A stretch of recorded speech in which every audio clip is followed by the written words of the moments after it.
Welcome to the Circle Sessions featuring the Circle of Experts. Each week, one of the Circle of Experts joins me to talk about some critical aspects of growing your podcast. We focus on marketing, social media, monetization, and website design to help you implement all of these together. The Circle of Experts are Yasmine Robles from Robles Designs, Tonnisha English-Amamoo of TJE Communications, and on the Idea Guy, I'm Brett Johnson, my podcast guy from Circle 270 Media Podcast Consultants. This week, Tonnisha is here with the Circle of Experts. Tonnisha is on a mission to help small businesses level the playing field through digital marketing solutions. Tonnisha, thanks for joining me today. Yeah, thanks for having me. Yeah, it's funny you brought this up before we recorded that, we've talked about TikTok a lot. Should we talk about it again? And Mm-hmm. I think we should. I think Yeah. whether by the time this episode is released or somebody hears the episode, TikTok actually exists in the United States Right. in its form. It's kind of not necessarily a moot point, but I think it's a good example of how social media and marketing is always changing, and Mm-hmm. players come into play, and the realities of what it means to rely on social media as a marketing tool. Let's talk a Yeah. little bit about that. So as of today, TikTok still exists. Mm-hmm. It's only speculation on what it will be. No one knows the answer to this. So Yeah. yeah, how do you hold your breath and kind of go, what do I do with this? I mean, there was a mass exodus Yeah. of people leaving TikTok and figuring out what they Mm-hmm. need to do. But Mm-hmm. a lot of people stuck around though too. So Yeah. I'm one of I, the people that stayed. I didn't delete the yeah, app. So unfortunately for the people that did delete the app, you can no longer find it in the App Store, at least if you have an iPhone. I don't know about Androids, gotcha. but it's Okay. not in the App Oh, Store on Apple. So okay. if you deleted it, you're pretty much out until we get a final say on what's actually going to happen. TikTok has had such a massive influence on businesses, even on individuals, with influencers being able to grow their brand, which is Mhm. them, through dancing or cooking or whatever the case may be. And so it's going to impact a lot of people in different ways. But something that I know I've talked about here and I've talked about in other places is just the importance of not relying on social media solely to build your business, because things like this can happen. You can have the platform today and it can be gone tomorrow, right? So Mhm. it's really important for us to really just keep that in mind. I mean, this is like a real life happening in real time. We don't know what's going to happen. And so to give a little bit of background for anyone who isn't really sure what's going on. So I mean, there's been a lot of conversation, I would say, over the last few years about whether or not TikTok would be allowed here in the United States due to questions about American user data and how it's being used and things of that nature. But I would argue that with any big tech, we don't really know what's going on with our data and how it's being used. But since TikTok is not currently in a United States owned business, then that brings up a little more, questions about how is our data being used, not just here in the United States, but also outside of the US. All right. And so there's been, conversations about what to do. As of right now, TikTok has been put on, I believe it's like a 90-day, like, okay, Yeah. let's give it 90 more days to figure out what we're going to do. So potential scenarios could be a complete ban where it is forever gone. But what they are trying to do is get the company to sell to a US company. But we got to figure out which one of the big tech bros can buy it and handle the algorithm, can handle Right. how it works. I would Yeah. argue that probably out of everybody, Mark Zuckerberg might be the best candidate of anybody that currently, is in that space. Um, but there could be some new people that we maybe don't know about or aren't as popular, if you will, that maybe could take it over. Yeah. So, Yeah. yeah. And Exactly. so Exactly. as we think about, how you should prepare, I mean, it's really things that I'm gonna slap y'all on the wrist, things that you should have already been doing anyway. And so first off, we gotta like diversify our social media strategy. We can't rely on just one platform. I love TikTok just as much as the next person. But YouTube has recently, maybe in the last couple of years, launched YouTube Shorts, which gives that same feel with the short form video. Of course, we have Instagram Reel. And then there's also new platforms. We were talking about Blue Sky. Mhm. Fan Base is another one that I've heard of. And then another one called Red Note. A lot of people, when they left TikTok, they downloaded Red Note. I'm not there, but it seems to kind of have the same TikTok, Hmm. vibe there. It's also owned by China. So we don't know if that could also, be the next app on the chopping block, if you Yeah. will. Yeah. Yeah, exactly. Well, let's take a look at if so let's say as a marketing strategy, you do want to diversify, or you just say, you know what, I've got to leave TikTok. I'm done with Hmm. it. That sort of thing. How do you approach looking at a new social media platform, especially when it's a brand new social media Hmm. platform that doesn't have the years in of knowledge, how to utilize it the best Hmm. practices, let's put it that way. How do you go Yeah. about researching how to do something on a new platform like Blue Sky? Yeah, social media, especially, on these new apps, it's pretty much just get in there and try. Okay. Go play around. I know Blue Sky has done a really good job with creating content to help people learn and understand the platform. Also, people who have been those early adopters of the platform. There's a lot of people out there, sharing content as well. But the thing with Blue Sky, though, it works very similar to Twitter or X, if you Okay. will. Pretty much the same thing, mostly words and memes and things of that nature. But what Blue Sky has done a little bit differently is that they have communities that are kind of pre-built into the platform. Hmm. So if you're somebody who, is tired of getting or getting overwhelmed with news and politics, you could completely exclude yourself from that community and not even see any of that stuff. If you're someone that only wants to hear about sports, you can completely dive into that community and only see content from that as well.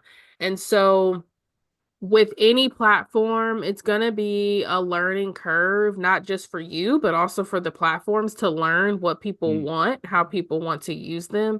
So I would just recommend getting in there and giving it a try, and also look at your audience and see what they're asking for. I have a lot of clients that are in the social justice work.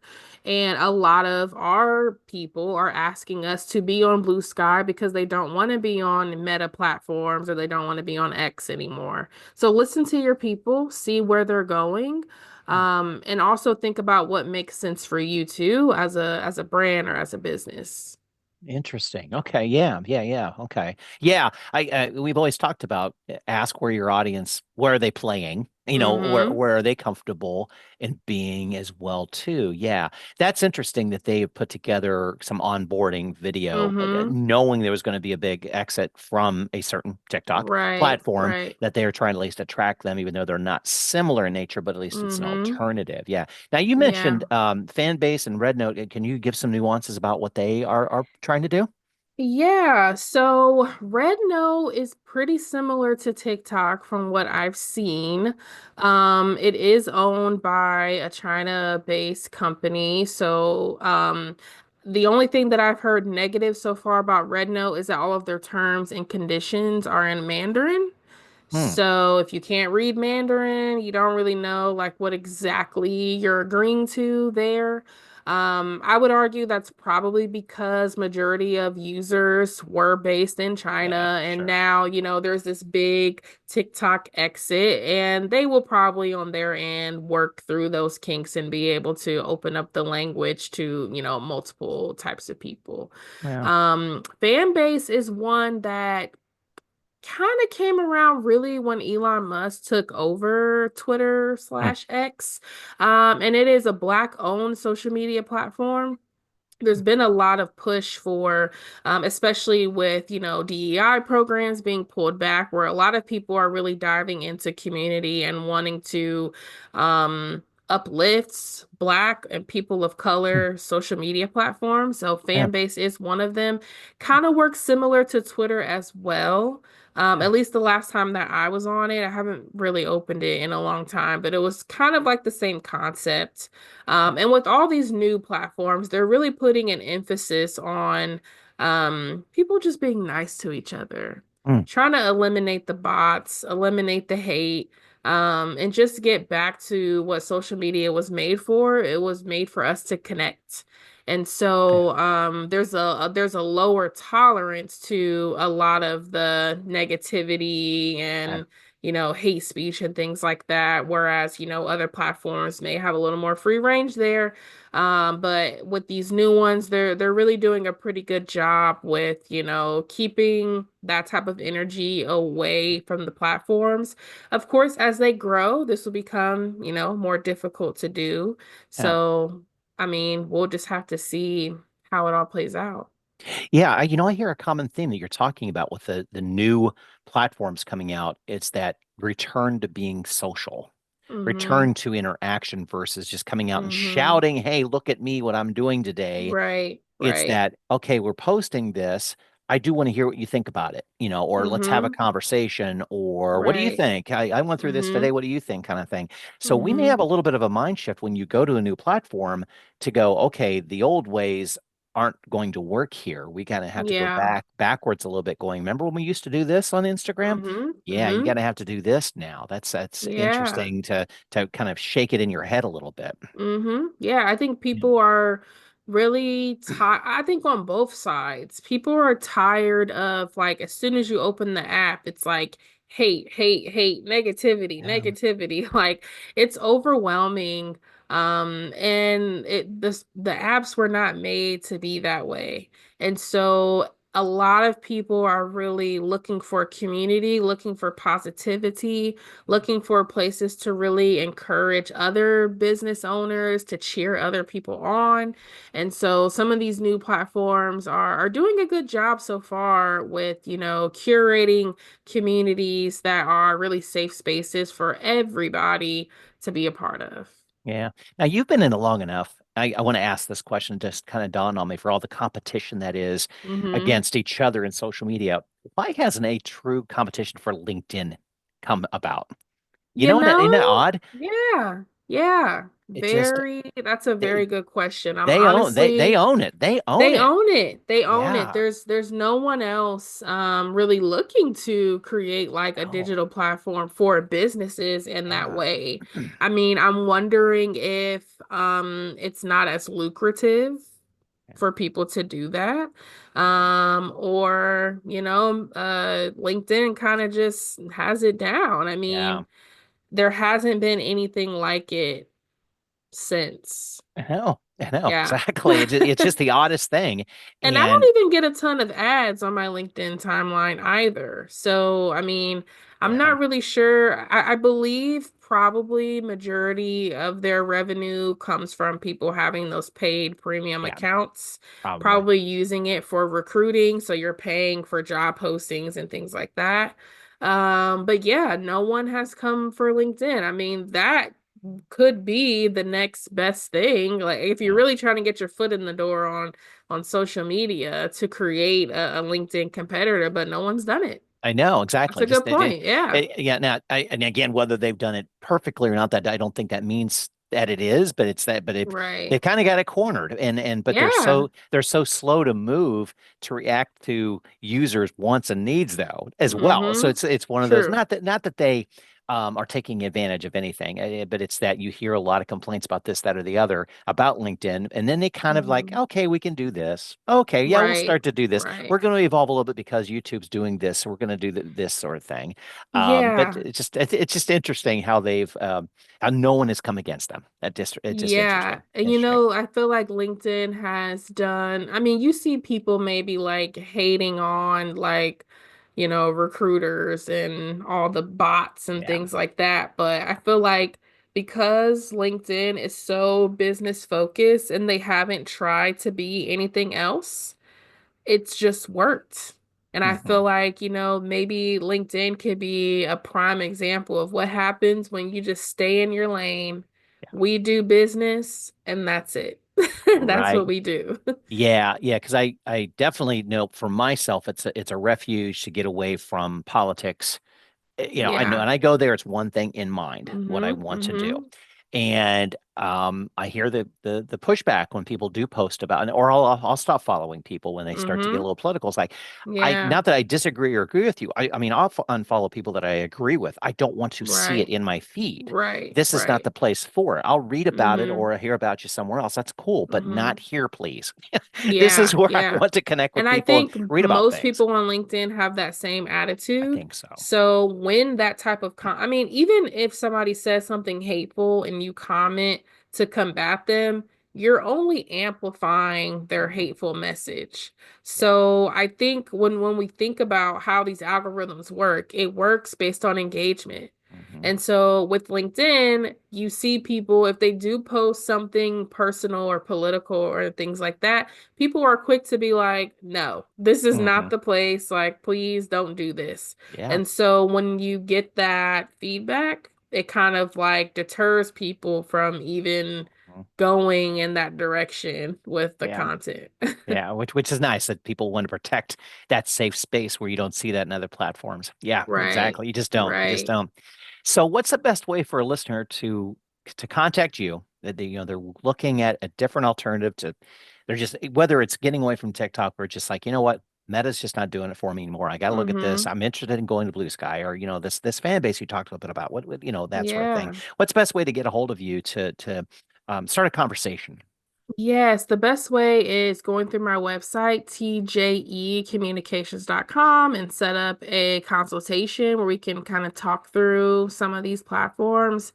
And I would also, kind of just leave people with just a reminder to just diversify your platforms that you're using and bring people into spaces that you own. So if that's your mailing list, if that is a digital community that you're building, even, communities like a Discord or Twitch and things like Mhm. that, where, those platforms have been pretty consistent with how they operate. If you can find a way to bring people in, take them from social media to really, owning those emails, those phone numbers, whatever it may be, I definitely encourage you now more than ever to find ways to really build community outside of social media. Yeah, I agree. That's a very good point of, creating that foundation for your castle. And it's probably Mhm. not going to be social media. It's the old school stuff, the Yeah. dot coms and the Yeah. newsletters or the email newsletter, or capturing an email because it's if you get somebody's email, you've gotten something that's very valuable to that person. We Mhm. don't give that away. We don't give away our phone numbers. It's the same. Right. It's that even though we may have two or three alternatives to an Mhm. email address, it's still important, that when you get that from them, that you respect it as well too. But Yes. yeah, Yes. Yeah. and I think the same goes for, podcasters. We've got to take a look at what we're doing with our marketing, knowing that yes, for the most part, you want to rely on social media, but at the same time, there are other alternatives that are smart to use Mhm. for your podcast. And if you want to dig around for some more ideas, get a hold of us at mypodcastguy.com. Get on my calendar. We'll talk a little bit more, and more than likely bring in one of the circle of experts as well too, to talk about specific things of what you might need. But thanks again for joining me, Tanisha. I appreciate it. Yeah. Thank you so much.